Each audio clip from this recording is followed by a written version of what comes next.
New York's Carbon Neutral Buildings Roadmap. Thank you to everyone for joining us. Thanks to those who are joining us from New York State and the Northeast, and I think we likely have some folks from other time zones on this webinar. So we appreciate your participation, and we're looking forward to a good discussion. Just for some quick introductions and housekeeping, my name is Zach Zill. I am a project manager on the new construction team at NYSERDA.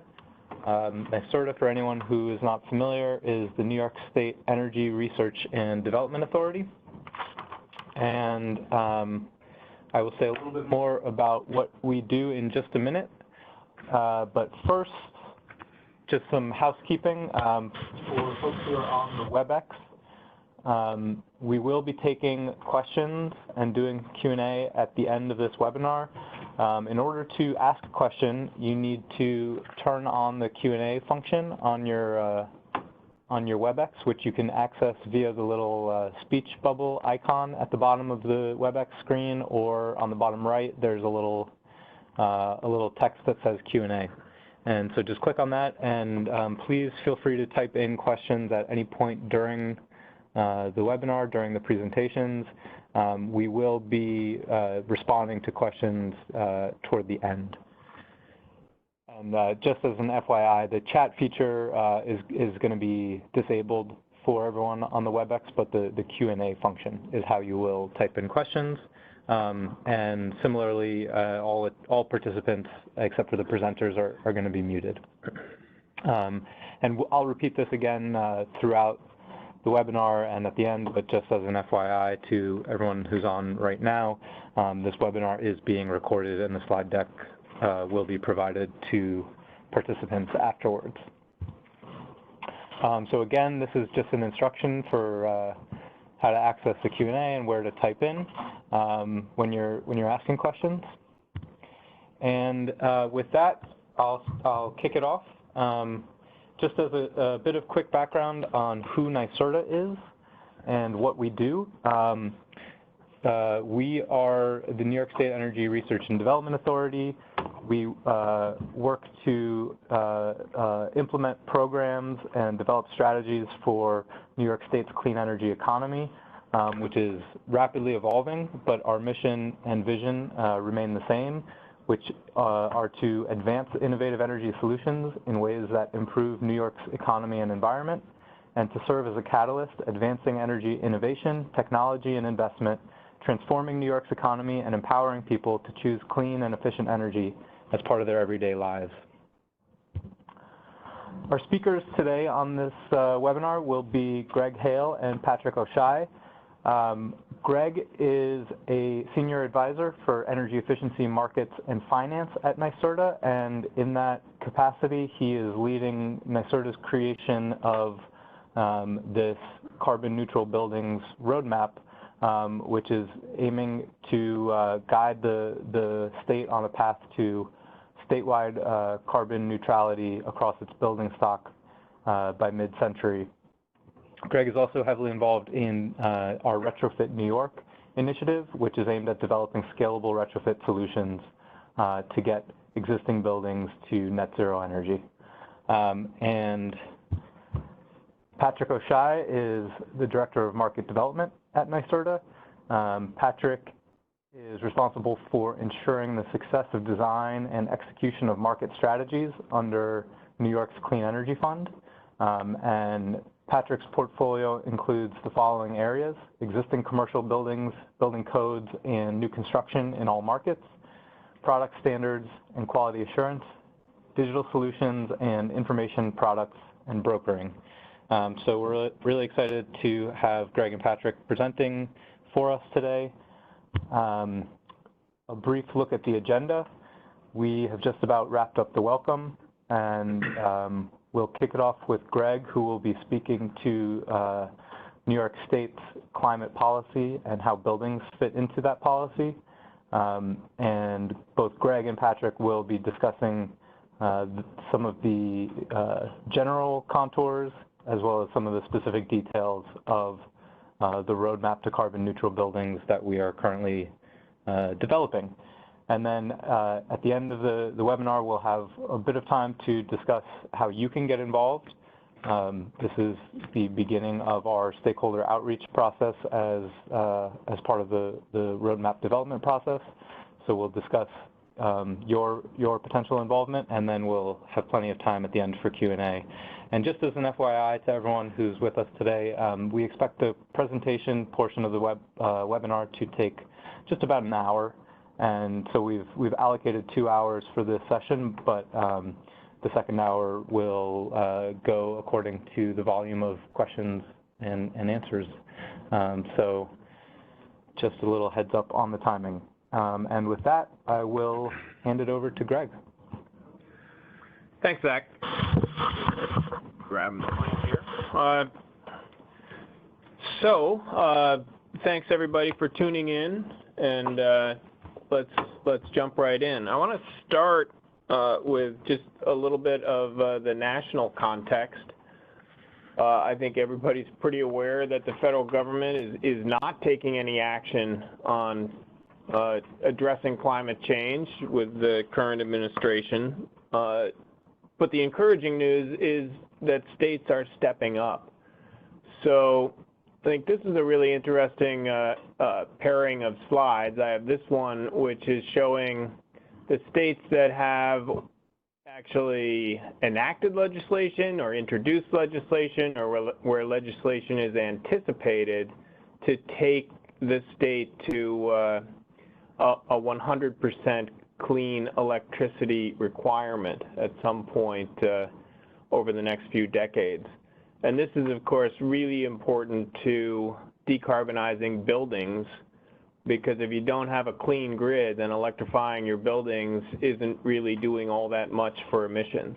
So here's what it looks like in May, where we have California, New Mexico, Washington, and Hawaii as the 4 states that have enacted legislation, also DC and Puerto Rico, requiring 100% clean electricity at some point in the relatively near future. You've got the lighter shades of red there with Maine, Massachusetts, New York, New Jersey, Illinois, Minnesota, all with legislation introduced, and then a couple other states that are anticipating legislation.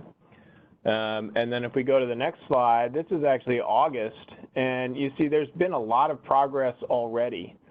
So Nevada actually passed legislation. Maine passed legislation. Colorado is now on the map. We didn't give them full red because they went to 90% clean electricity by 2050, but we thought it still merited inclusion on the map. Wisconsin is now there with an executive order. North Carolina is involved. You've got Iowa and Florida starting to talk about bringing legislation forward to meet this goal. So you got all these states that have stepped up and taken affirmative action in just the past 3 or 4 months, which I think is a promising sign. And then, of course, you got New York there, which passed the Climate Leadership and Community Protection Act in July of this year. So we've gone to the dark shade of red, which is ironic for the state of New York. But anyway, let's talk a little bit about the CLCPA. We'll go advance to the next slide there. This is the most aggressive, and I'm sorry about reading the first bullet point, but it is the most aggressive greenhouse gas legislation of any major economy. We nudged out California by, I think, 5 years on the 100% clean electricity goal. So it's major greenhouse gas goals codify a 40% reduction by 2030 and an 85% reduction by 2050, and that is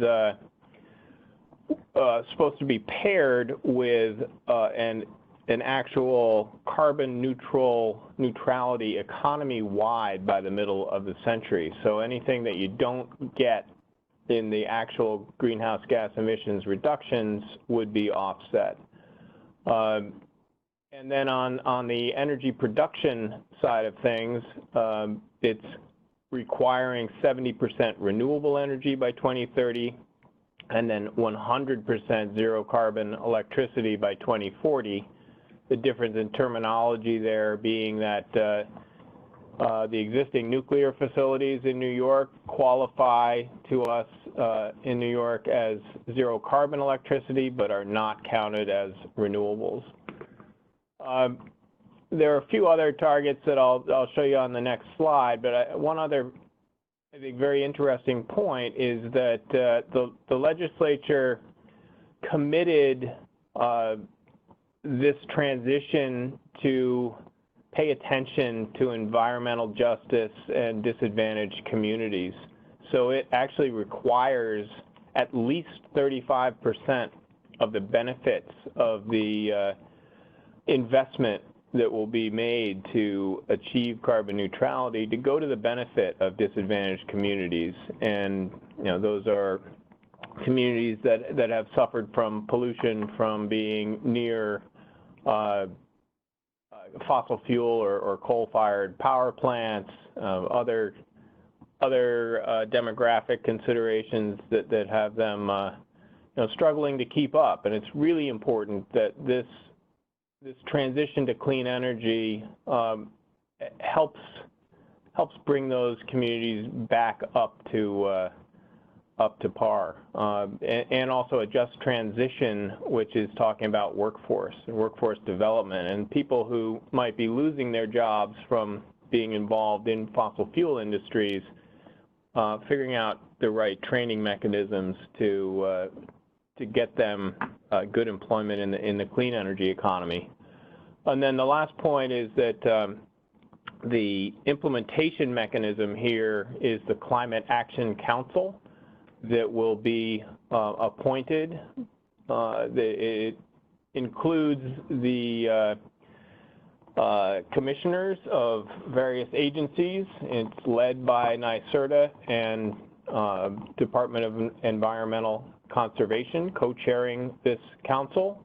I think it's got another 8 or 10 agency heads, and then also a like number of appointees by the governor and both houses of the legislature and both parties of the legislature to make sure everybody has a voice. So here it is on a timeline. You see the clean energy goals of 70% 2030, 100% 2040. Again, I think that's the crux of the matter here is getting our grid clean so that electrification can sort of automatically wind up in significant emissions reductions.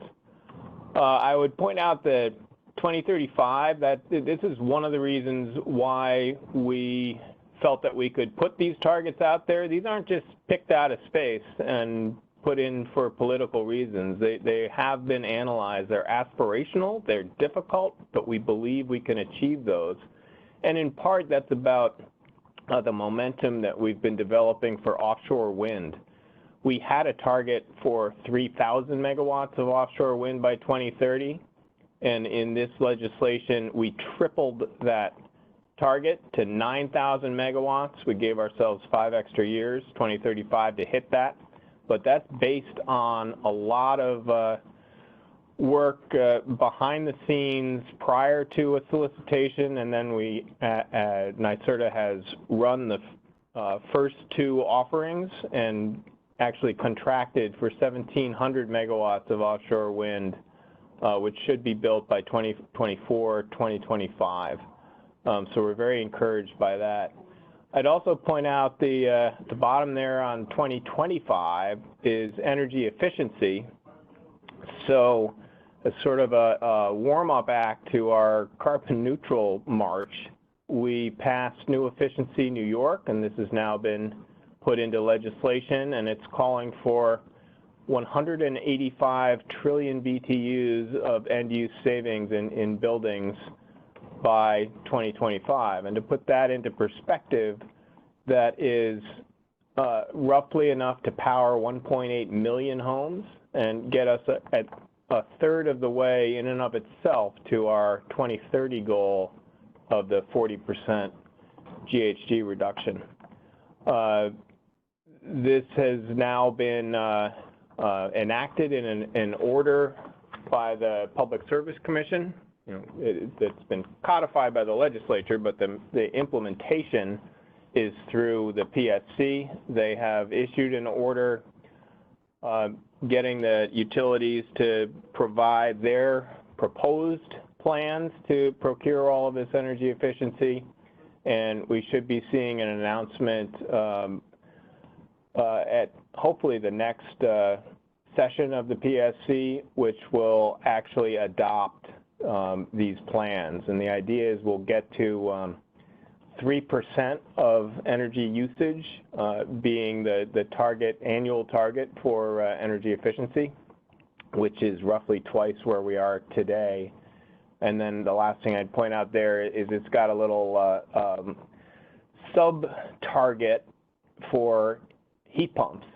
So this is not all light bulbs and sort of low-hanging fruit. There's at least 5 TBTUs required for the utilities to obtain this target through installation of heat pumps. So there's a major effort going on through NYSERDA and soon to be through the utilities to electrify with heat pumps. So if we look at the 85 by 50 target, there's no way to get there without our entire state building stock being carbon neutral. That is a daunting task, but that's why we're working on this roadmap to help us figure out how to get there. So let's turn to the roadmap.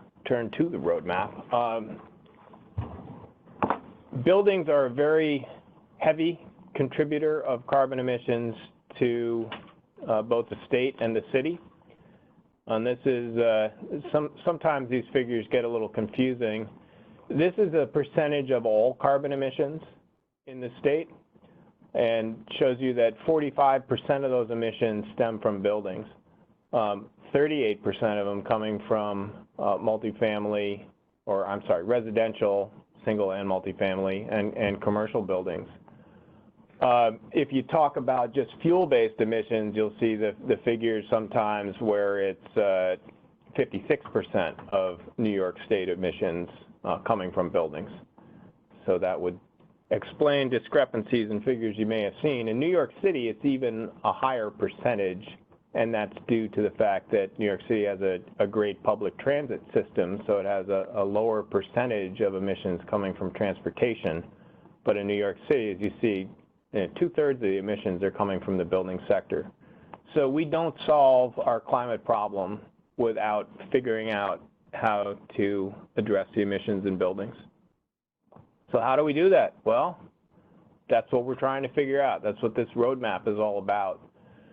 What we're trying to do is identify potential pathways toward decarbonizing our building stock. And we'll look at various sectors.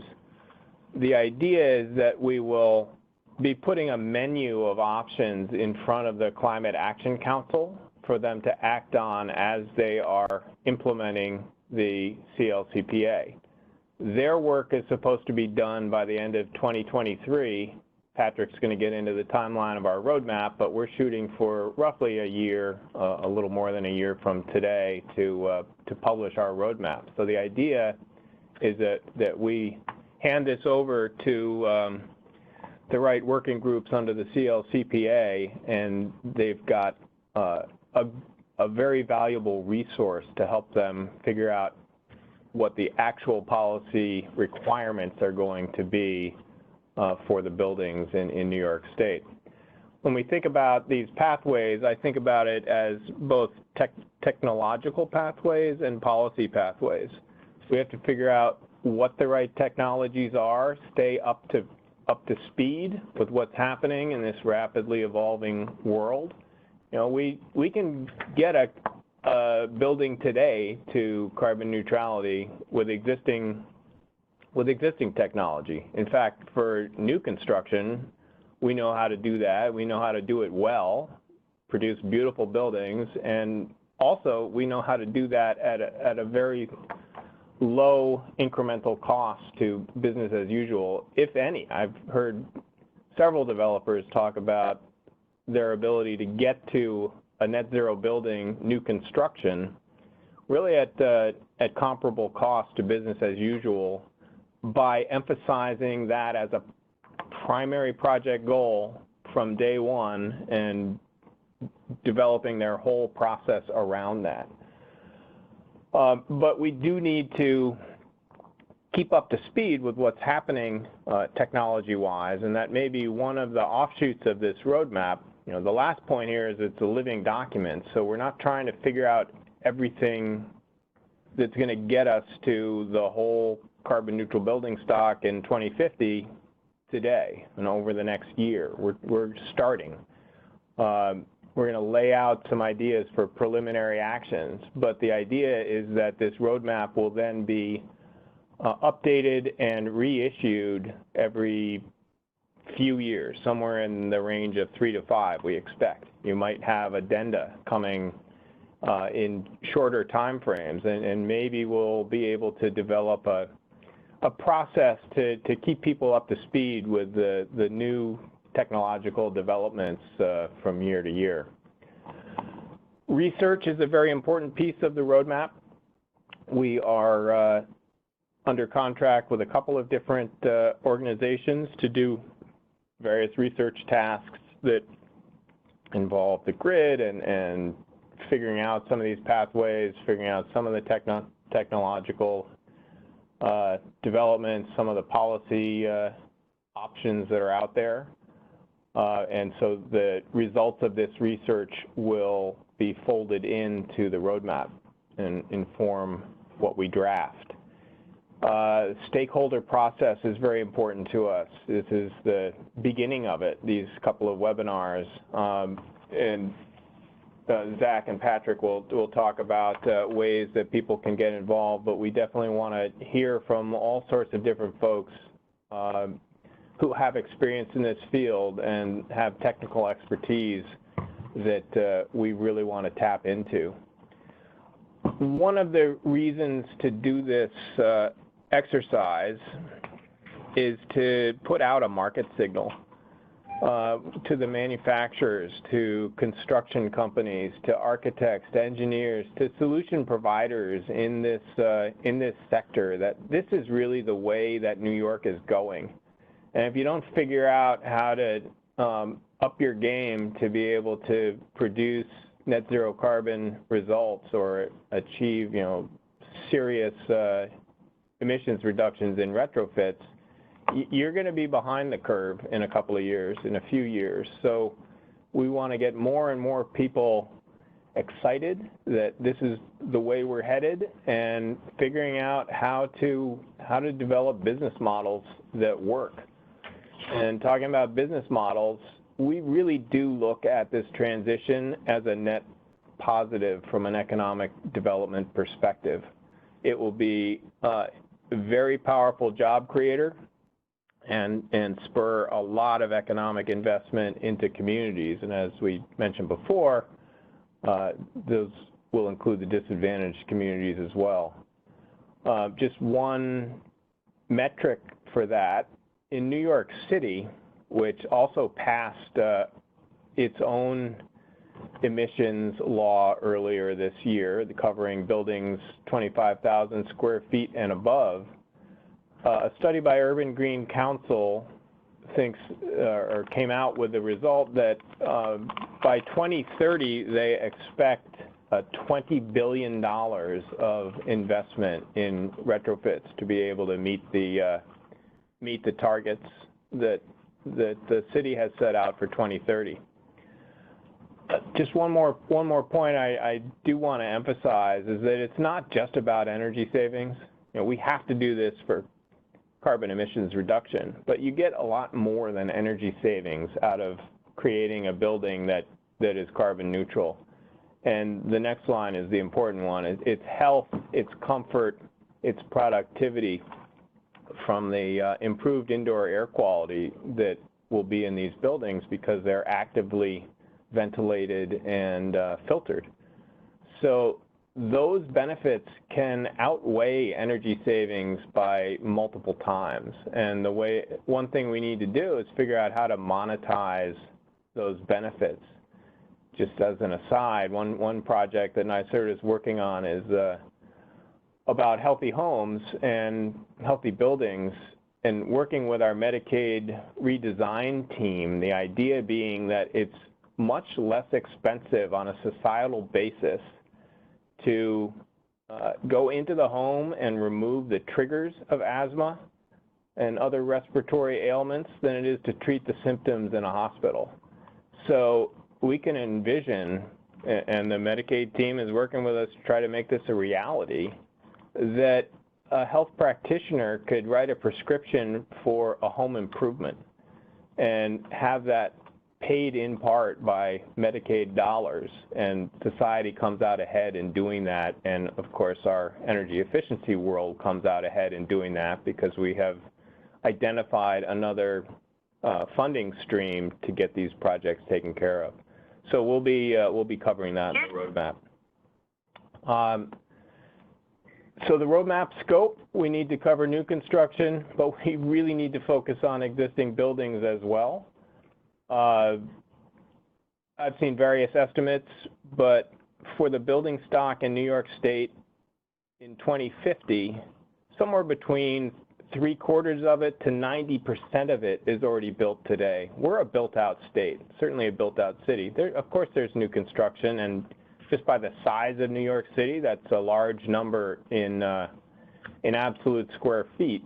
But when you think about the work that we have to do, we really need to figure out existing buildings. And we need to figure that out both a comprehensive approach where a building's doing a substantial renovation, you try to get all the way to carbon neutral at once. And we also need to figure out how you phase this work can be phased over time so that owners that have capital plans and replace different elements of their buildings as those elements reach the end of their useful life, you phase a replacement, and by the end of that period, you wind up with a carbon neutral building. We need to look at a lot of different sectors, but we're going to start in this iteration with 4. Single family residential, multifamily, and office, and for those two, we're focusing on low and mid-rise buildings. And then higher education, again, focusing on the simpler buildings in their portfolios that are dormitories and classrooms and generally appear more frequently in their portfolio so that the solutions we develop can be replicable. We will be focusing on additional sectors in future updates of the roadmap. So let's talk for a minute about carbon neutral. We've mentioned the decarbonization of the grid, so that bullet 2 there, electrifying your on-site energy services, that's space heating and cooling and domestic hot water ventilation. That's critical, but if we just do that without focusing on efficiency as well, then our calculations show that we wind up overtaxing the grid, and doing so by a fairly large margin, so that your winter peak demand, we're generally a heating dominant climate, your winter peak demand would be well more than your summer peak demand is today, and of course that would be very expensive to accommodate. So how do we avoid that? We avoid that in 2 ways. One, by focusing on efficiency, and we need to figure out what is the efficiency target for a carbon neutral building. But also this last bullet we think is really important, and we're starting to get some interesting information in about how powerful this can be. But by making your building grid interactive, As Patrick likes to say, your building can serve as a battery to the grid, so that it can shift its load demands away from the grid's peak demands. We think that can make a big dent in this winter peak demand. And so when we're thinking about carbon neutral buildings, that fourth element is really important to us. And with that, I'm going to turn it over to Patrick to take the roadmap to a deeper level of detail. Thank you, Greg. So buildings don't exist on their own. Buildings exist, as Greg mentioned, in relation to the grid. So the grid surfaces itself to the buildings in a certain way with a certain pattern and a certain cost, certain capabilities.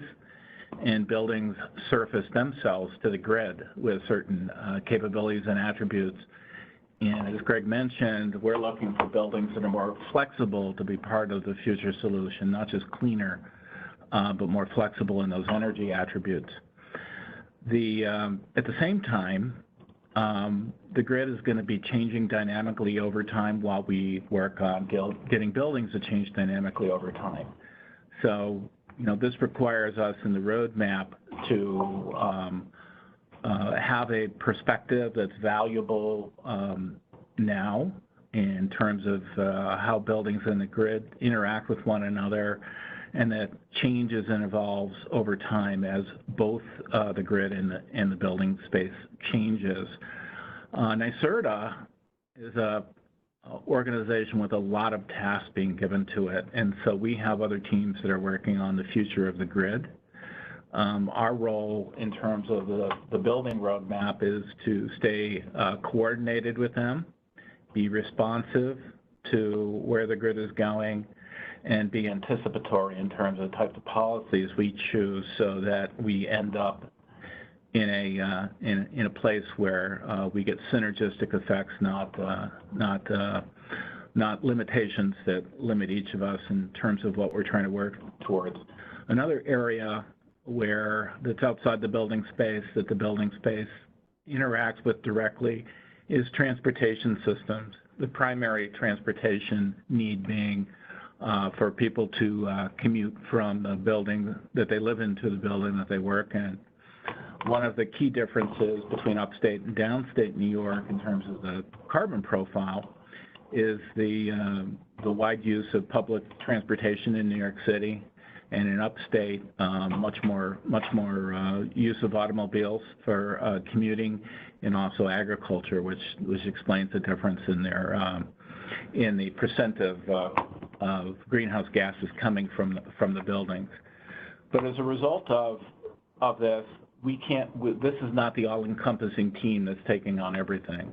So we're going to stay coordinated with those other efforts, but we're we want to communicate to you some of the boundaries that we're going to live within. Some of the boundaries have to do with scope, and other boundaries have to do with what we really can address at this point in time.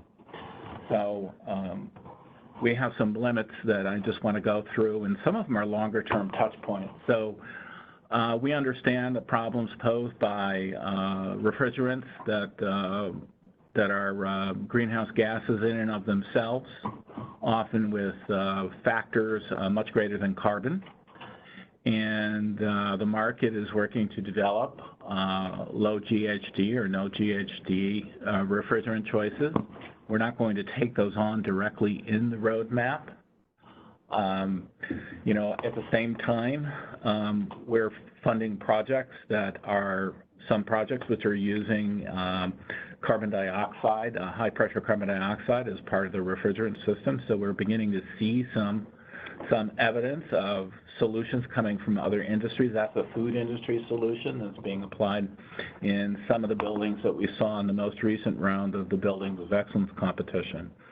Another longer-term touch point is the embodied carbon and off-gassing of building materials. So we're interested in that.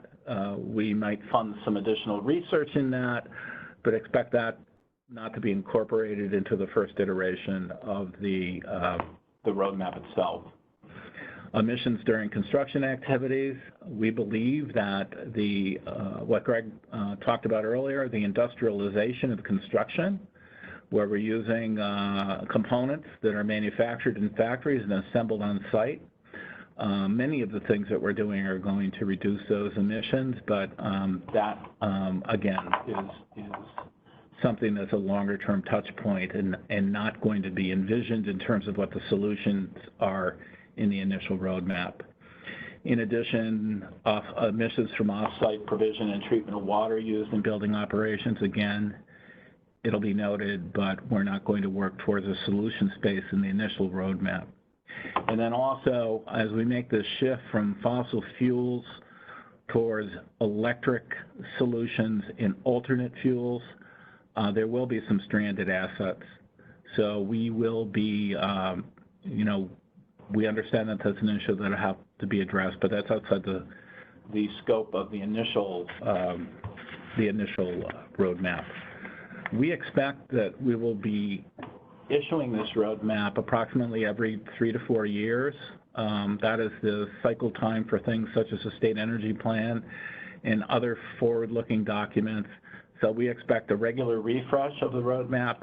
We also expect that there may be significant events that occur that in and of themselves might trigger a refresh of the roadmap. So we want this to be a living document that reflects our best thinking at the current point in time.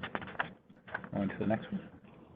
So some of the programs, I'll just go through programs and initiatives at NYSERDA, and some of them are already addressing roadmap issues, and others are going to be modified going forward to address roadmap issues. So 2 initiatives I want to talk about first are Lead by Example. That's our initiative, part of New Efficiency New York is where we first rolled it out, but having state agencies and authorities be leaders by example. An example that I would like to point to directly is the State University of New York, which represents 45% of the buildings and roughly 45% of the energy usage of State of New York buildings. They've become an exemplar in terms of driving towards carbon reduction and net zero. They have a time frame for all the new construction switching to net zero, and they're working on a time frame for their existing buildings. And their plan and our plan for the state is to have the state be much more aggressive than what we're asking the market to do so that we can truly lead by example. Codes to Zero, they're the team that developed the stretch code that was successfully completed just a few weeks ago and rolled out into the market and can be incorporated into as an add-on to the 2020 New York State Energy Code. New York City, we worked in collaboration with New York City over a period of 3 years, and New York City will be adopting the stretch code as part of their 2020 code, and that affects 50% of new construction. Our code work will continue, first to bring the stretch code to the rest of the state, and then secondly, to begin to shift the energy code from an energy basis to a carbon basis, and ultimately to a code to a net zero carbon code.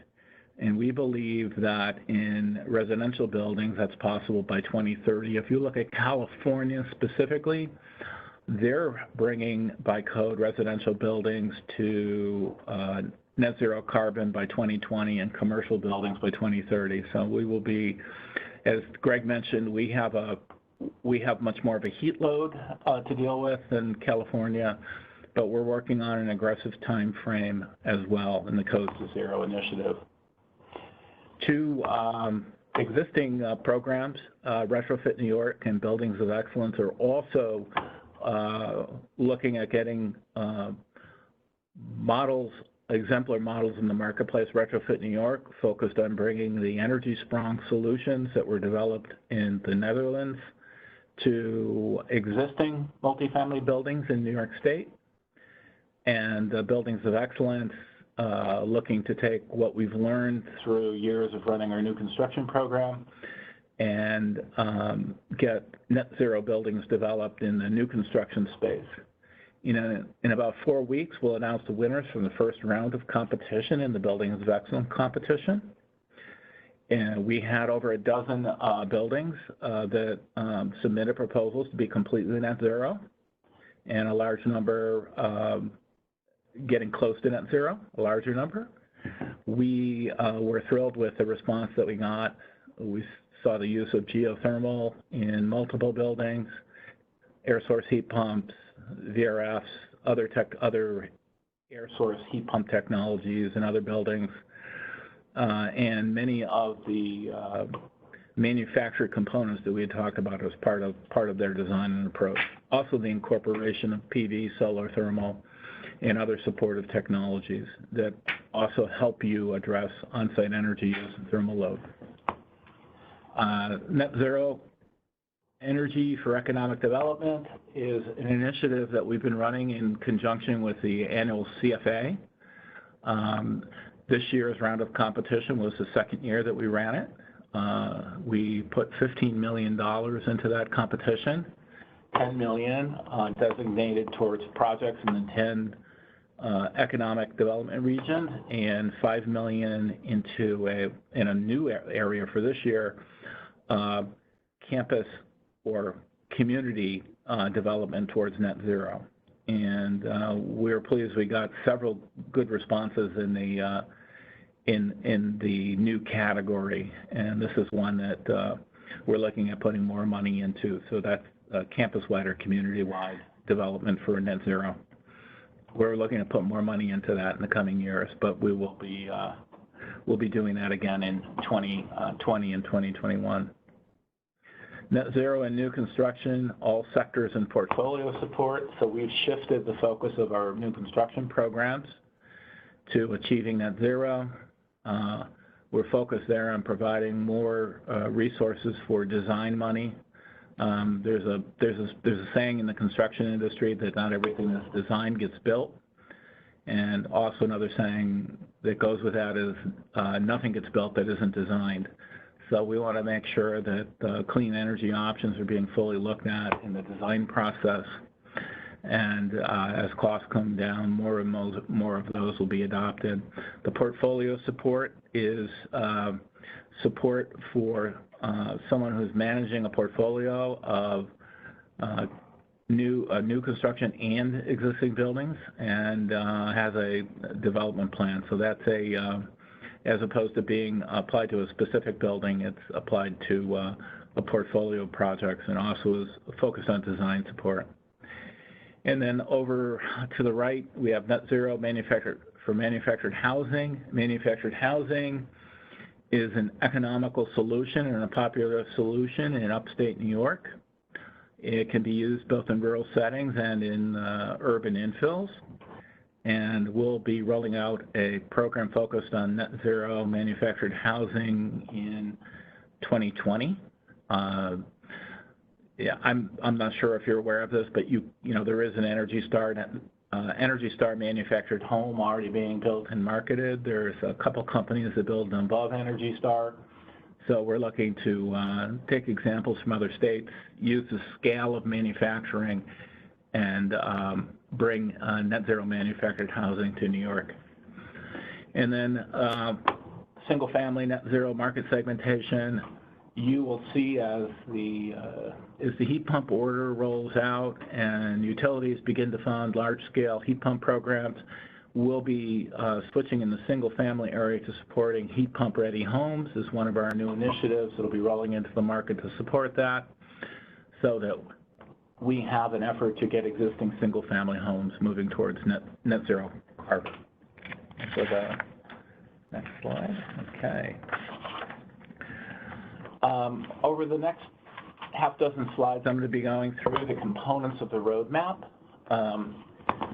This just is an organizing structure for the major topics that we're going to cover in the roadmap, and some detail behind what our thinking is in those topics. So the first chapter of the roadmap is defining carbon neutral buildings. Definitions matter. Definitions matter especially when it comes down to metrics. At the end of the day, We want code in line with the buildings. We want ASHRAE type specifications so that engineers can calculate what it means and calculate and predict that a building is carbon neutral. We want architects to be able to design to that specification. So we've got, when we have policy or regulations that are matched in, we want things to be looked at in a consistent manner, and we want market predictability in terms of that the buildings are going to, what a functioning building looks like that meets the carbon neutral goal that we're shooting for. Also, some buildings are too large, mostly due to vertical height, to generate offsetting energy for the energy that they use. So we need to look, as we look at these large buildings in special circumstances, we need to look at the role of RECs and offsets in terms of our definition. Also, we had talked about the value of flexible buildings. As the grid becomes more flexible and the grid relies more on clean energy, renewable generation, there's a value to buildings being flexible and being able to respond to utility price signals. So that'll be part of our definitions to have carbon neutral and flexible buildings. The second chapter covers what's our current building stock. So as Greg had mentioned, it's mostly built out. And so when we're looking at building stock characterization, we're looking to prioritize building types where we can make progress now in the early roadmap. That led to our choices of single-family, multifamily, commercial office, and then college campuses. And college campuses, our focus will be on dorms, classrooms, and we'll also look at central plants. But we're looking at emission profiles and building typologies where we thought we can make progress now. They're also, in terms of commercial office, low-rise, mid-rise, multifamily, are areas where we think we can move more quickly with code to bring those buildings to net zero, to carbon neutral. The next components of the roadmap, the business case for investing in carbon neutral buildings. So what is the value of carbon neutrality to the investor? How do these buildings work financially? Also related to that is the driving down the cost of retrofits, of energy efficiency, of carbon neutral solutions, and monetizing of non-energy benefits. The monetization of non-energy benefits, while it's not monetized by the owner and occupant, it's an attribute that they value. So if we go down to the next category, the owner and occupant value proposition of a carbon neutral building. We want to improve the places where New Yorkers live, work, and raise their families. We want to improve their level of health and wellness. And we are interested in really fully exploring that. We know that in addition to driving costs down, we need to stimulate demand.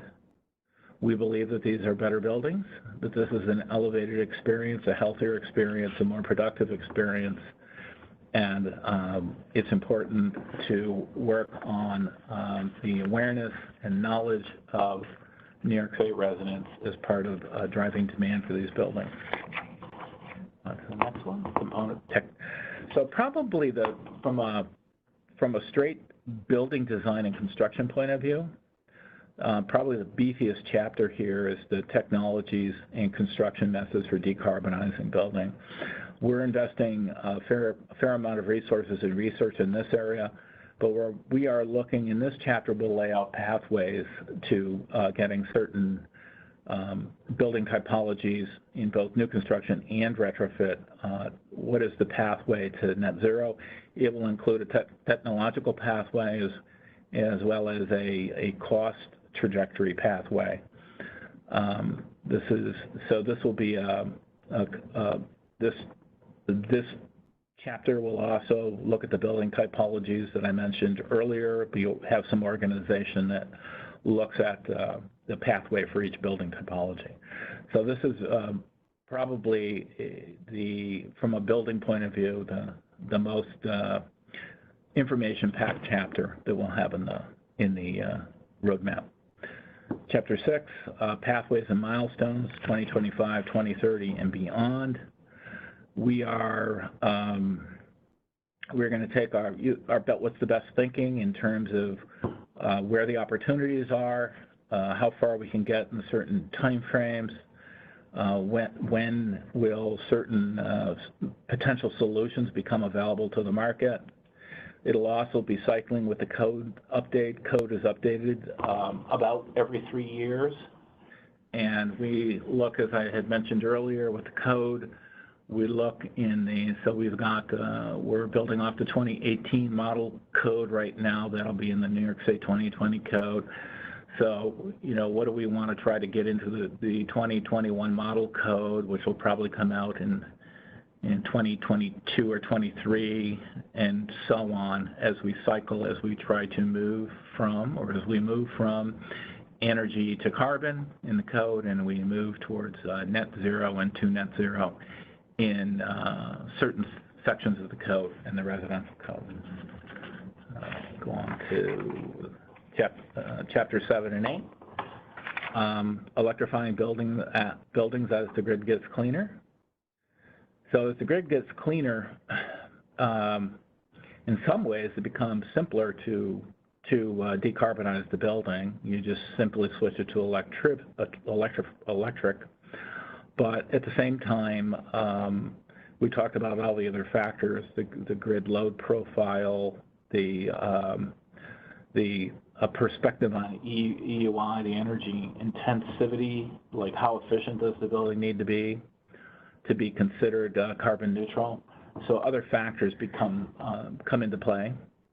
Also, we expect that buildings will be the hosts for part of the electrification of the transportation system. And so as electric vehicles become more common, we expect that buildings will be hosting a good portion of the electric charging devices, and appropriately used, they could also be part of this buildings acting as a battery solution. So to have the buildings, when the grid is producing excess energy, to have the batteries charge, and when the grid is in a peak of load, to have the batteries discharge, are part of some of the solutions that you can bring to play. However, we do expect there to be some limitations to electrification, and we see some need for non-electric fuels and secondary paths to carbon neutrality. This becomes especially apparent when you get to very specific building typologies and industrial uses of energy. So we do expect there to be some role for non-electric fuels, such as hydrogen, and we also, look at the need for backup power. How are we going to do backup power in a grid outage? So on to the next one. It's Chapter 9, Policy and Regulatory Options for Decarbonization. So one of the primary components that we need to do is we are specifically trying to develop options for policymakers, lay out potential pathways, provide information that supports the various policy decisions that are going to need to be made, and so they're going to be organized in a specific chapter. Chapter 10, Carbon Neutral Buildings and Resilience. Resilience. So the survivability of a carbon neutral building, issues of a highly electrified building stock. So this applies, the resilience applies both to the building itself, its survivability to environmental conditions, and its functionality when there is a grid outage, but it also applies to the health and safety of the occupants of the building. So we'll be looking at resilience as part of the roadmap. Section 11, stakeholder engagement. So we know that there's a need for a lot of collaboration with many different organizations in the communities across New York State. We'll be working with regional and municipal groups, partnering with public agencies and utilities. And I just wanted to mention, much of the funding for buildings to buy down the cost of their going towards carbon neutral is going to come from utility programs.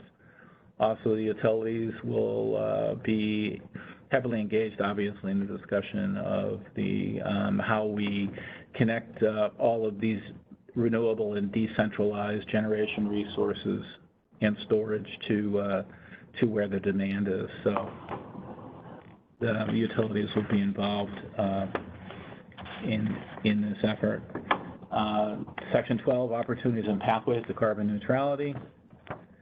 So this just addresses, so in the initial roadmap, we need to both point towards the ultimate goal, lay out a framework for doing that, but then also identify specific opportunities for near-term progress, as well as areas where we need to do further research, and then also identify the process for updating the roadmap.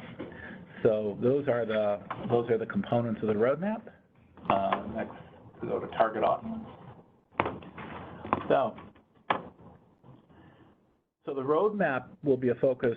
It must be focused to address the needs of its primary targets, but it will also be useful and responsive to the broader audience. So the primary targets in terms of providing information and options are the Climate Action Council, high-level policy and real estate decision makers and their support staff. It will be drafted to help inform those policy decisions. However, we also want it to be useful for a broader audience, the general public, homeowners and tenants, other businesses and organizations, and individuals involved throughout the real estate and construction industries. And we will be creating auxiliary documents that will, in some cases, provide exceptional levels of detail for technical folks. In other cases, give the highlights for a more general audience. But we plan on releasing the information in the roadmap in a variety of forms based on the audiences that can utilize this information. Desired outcomes. So Greg had mentioned some of these, but I just want to reemphasize as we're getting close to wrapping up the presentation and our desired outcomes. So clearly it's to increase investments in efficiency and distributed energy. Secondly, it's economic development and just transition to a clean energy economy. This is a significant piece of that work. We also look to, as we talked about, this industrialization of construction. We'd like to bring the component manufacturing facilities that support construction into New York State.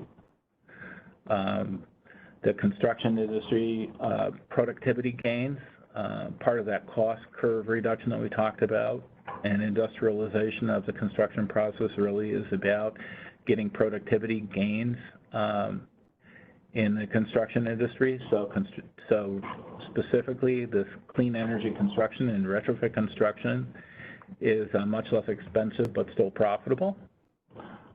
Another goal is optimized electrification and deep carbon emission reduction, improved air quality and reduction of toxic pollutants, and improved productivity and indoor health.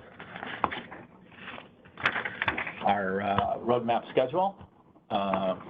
So we are in the early part of phase 1, research and writing. We have some of our researchers under contract, and I'm actively bringing more under contract right now. The stakeholder kickoff is you can see that we're having today. We will be in the intake process through the end of the year.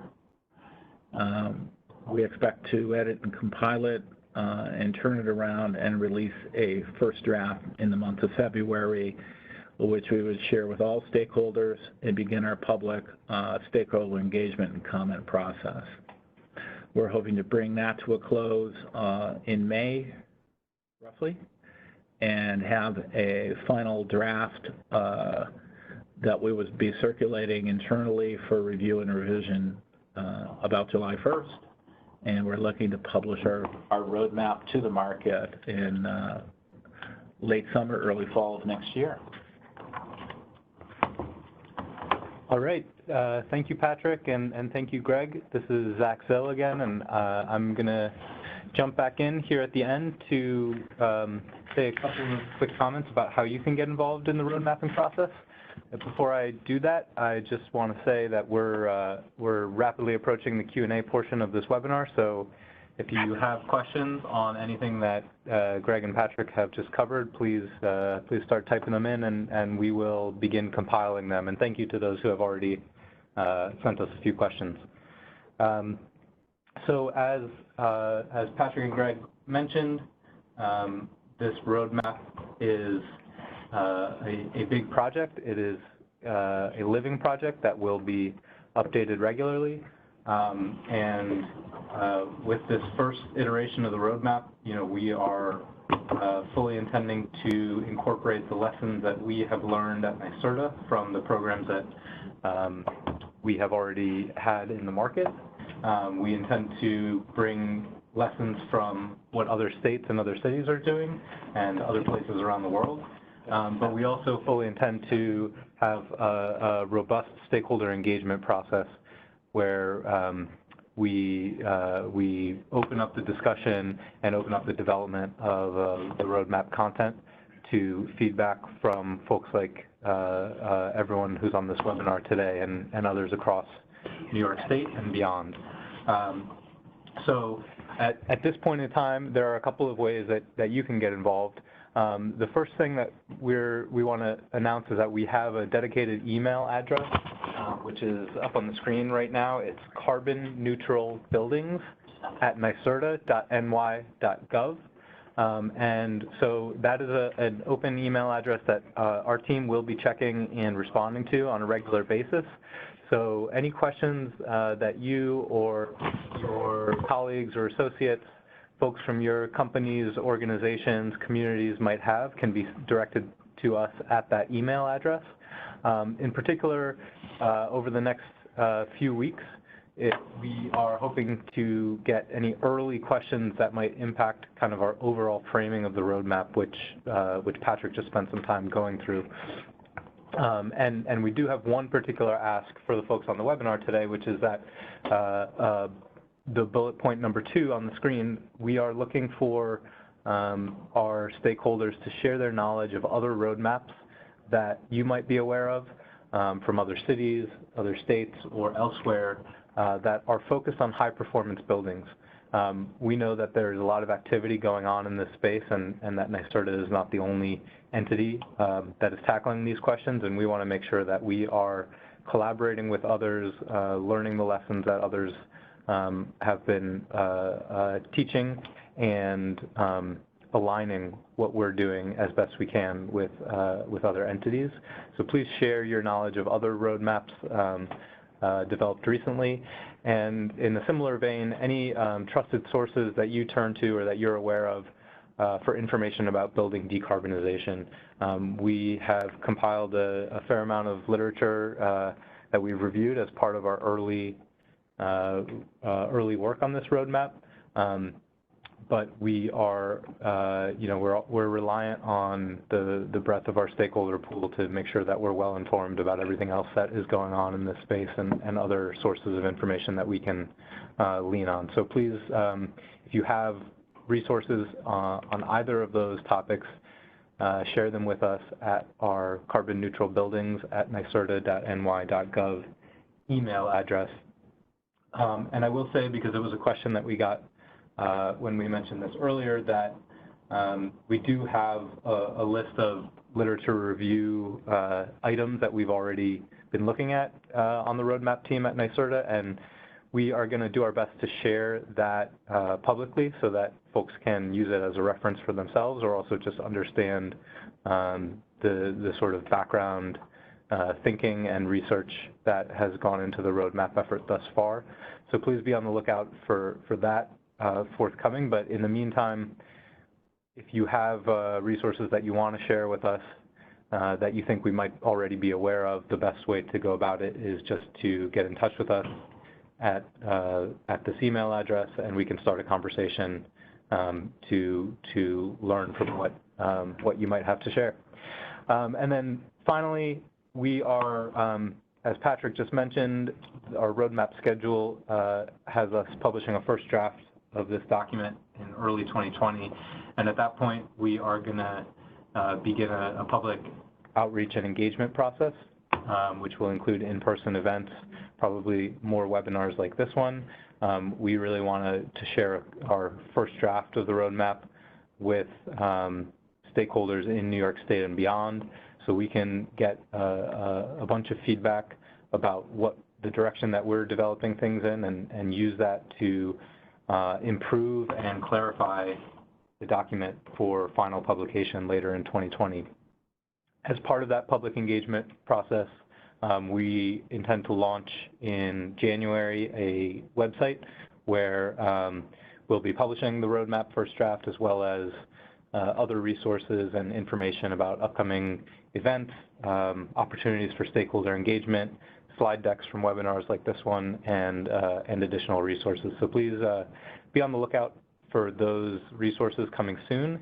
And in the meantime, if you connected with this webinar via an email that was forwarded to you by a colleague or someone you know, you can reach out to us at the Carbon Neutral Buildings email address, and we can get you on our distribution list so that you can stay informed of upcoming opportunities for engagement. And that's all that we have from the presentation end. So I'm going to pause here just for a moment so that we can start to collect the questions that are coming in. And as a reminder, for those of you who would like to submit questions, please use the Q&A function in the WebEx. And there is a button for Q&A at the bottom of the WebEx screen. So just click on that, and it should open up a chat box where you can type in your question.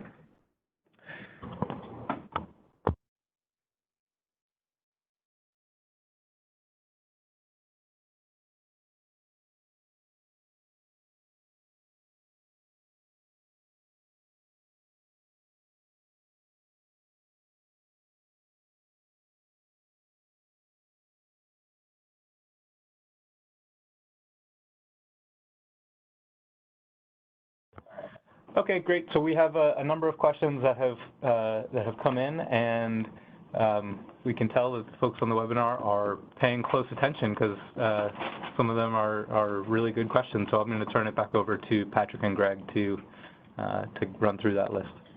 Yeah, we will run through all these questions. I can warn you in advance, we don't have great answers for all of them yet, and some of them are pointing out work that we really want to do in this roadmap process of the first iteration.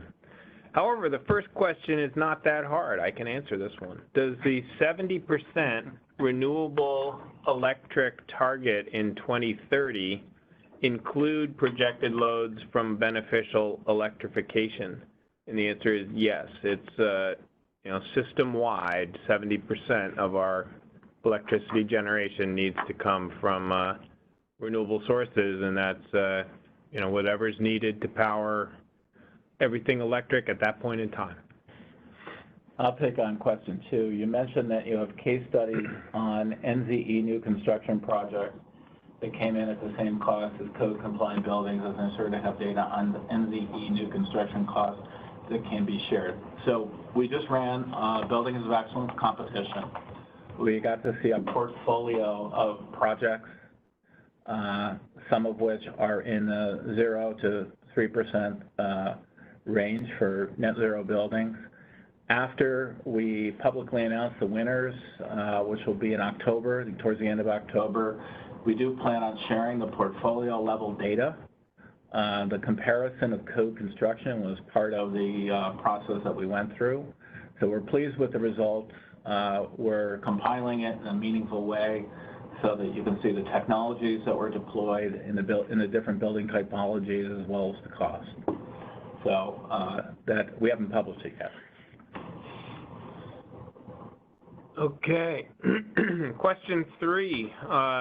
How do we see the role of RECs, renewable energy certificates, in carbon neutral buildings and New York's efforts to add large amounts of renewable electricity interacting? Are there any synergies or negative interactions? This is a complicated question. The REC markets vary from state to state. The current structure of the REC market in New York is such that essentially all of the RECs that are generated from large-scale renewable projects flow through NYSERDA during or through the contracting process and go to the utilities that are required to procure a certain percentage of their the load that they're going to deliver from renewable sources. So today there really aren't a lot of RECs out there just freely tradable in the marketplace. It's challenging because in New York City's law, they said that building owners need to meet a specific emissions cap, but they also have an alternative compliance mechanism of meeting that requirement through the purchase of RECs. So we have some aligning work that needs to be done between the state and the city. One of the primary process through which this will happen is the Public Service Commission. They are in the process of putting together a study on how we need to update our the way that the state procures and pays for renewable energy, as we will require a lot more of it coming in to satisfy the CLCPA targets. So I'd say the answer to this is we hope that they are synergies. There are some current potential conflicts in the way things are structured. You know, we do see the potential for large demand for clean energy from the private sector through these policy mechanisms to help drive a voluntary REC market, but it's really all to be determined, and we do have the process underway to at least take the first step of figuring out how we're going to align all of those pieces. I'll take number 4. Have you done any research or work to value carbon neutrality in rental apartment buildings? So I think that's an area for further research for us, but we have a Healthy Homes pilot of 500 homes that we're hoping to give us some data. We're looking to do something similar in rental apartment buildings. Right now, our Healthy Homes pilot is a joint effort between us and the Department of Health. I'm assuming you're talking about the non-energy value or benefits of carbon neutrality. So it's an area, we have about 1 million multifamily units in New York. So we're definitely interested in creating that, getting data on that as part of our value proposition. It's just more to come. Did you have anything to add to that, Craig? Not really. Just as mentioned, we're definitely interested in investigating the non-energy benefits, not just in rental apartments, but also in for productivity in commercial buildings.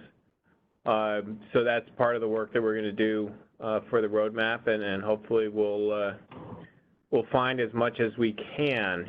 There's not a ton of actual quantifiable data out there. Lots of reports reference these benefits, but it's actually getting down to the brass tacks of the numbers is something that needs to be done. So we'll be doing what we can over the course of this roadmap. Last question, you want to handle it? Number 5, how involved have industry stakeholders been in developing the roadmap up to this point? What do you see as the most important stakeholders to support the roadmap? So we've actually, one of the things that we've done to help guide us is we've put together a technical advisory group of more than a dozen people representing industry who are giving us feedback. In fact, some of the presentation that you've seen today was modified directly as a result of the feedback that we got from them a few weeks ago. So they're one of several groups of industry stakeholders that we're reaching out to for specific input for specific sections of the roadmap. When I talk about the research and writing portion, we have identified a large number of industry stakeholders, and they cross from architects and engineers to developers to low-income housing advocacy groups to manufacturers and technology companies that are in the space. I don't know if you want to mention any other specific groups that we're engaging. That's a pretty good list. Yeah. So yes, we're doing a lot of it. And others. And others, and more. Okay, we have a question here. How will the roadmap address renovations, whether voluntary or mandatory? So that's essentially the existing building stock. And we're going to have a lot of ways that we tackle this in the roadmap, but we're definitely focused on it. You know, voluntary or mandatory sort of brings up policy options, and going back to what I was talking about in the beginning, the idea of the roadmap will be to survey various policy mechanisms that are in play out in the rest of the country, potentially the rest of the world, and try to figure out those that could be most impactful, most cost-effective here in New York, and lay out that menu of policy options for the Climate Action Council to advance. So we're not going to come out and say, you know, yes, carbon neutral renovations should be mandatory, or they should always be voluntary. We'll lay out the different choices and let the Climate Action Council make that final determination. But it's not just those policy options. As we mentioned, the cost, incremental cost of the work is a really important focus in New York, and bringing that incremental cost down. So what can we do to take the incremental cost of renovating existing buildings down to carbon neutrality? How can we get that incremental cost to be essentially covered by the energy and operational savings and other benefits that come from the renovations themselves?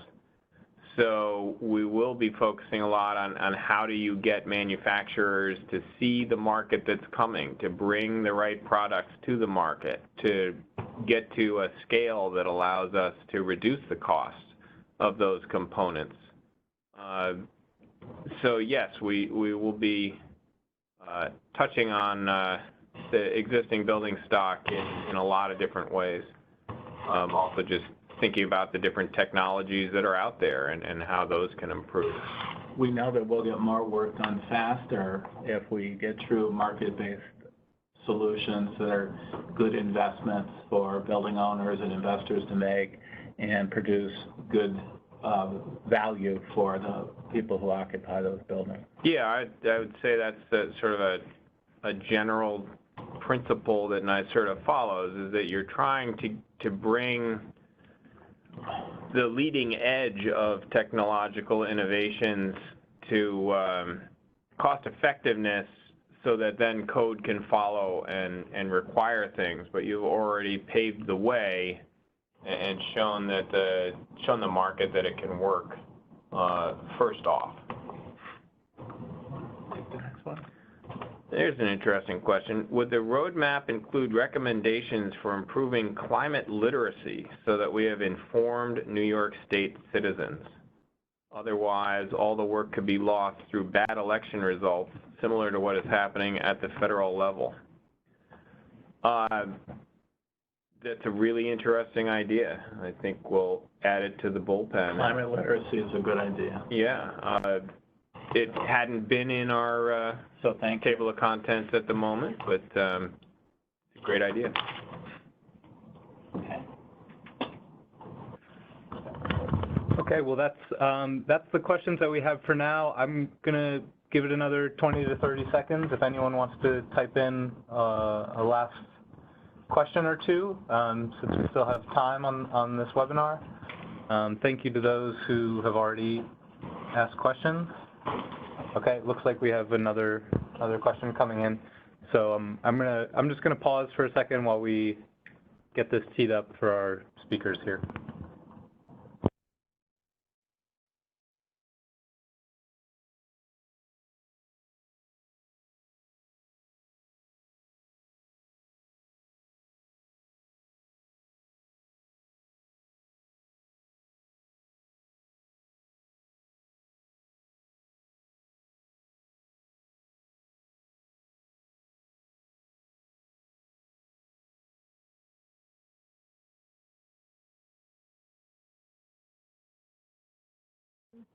All right.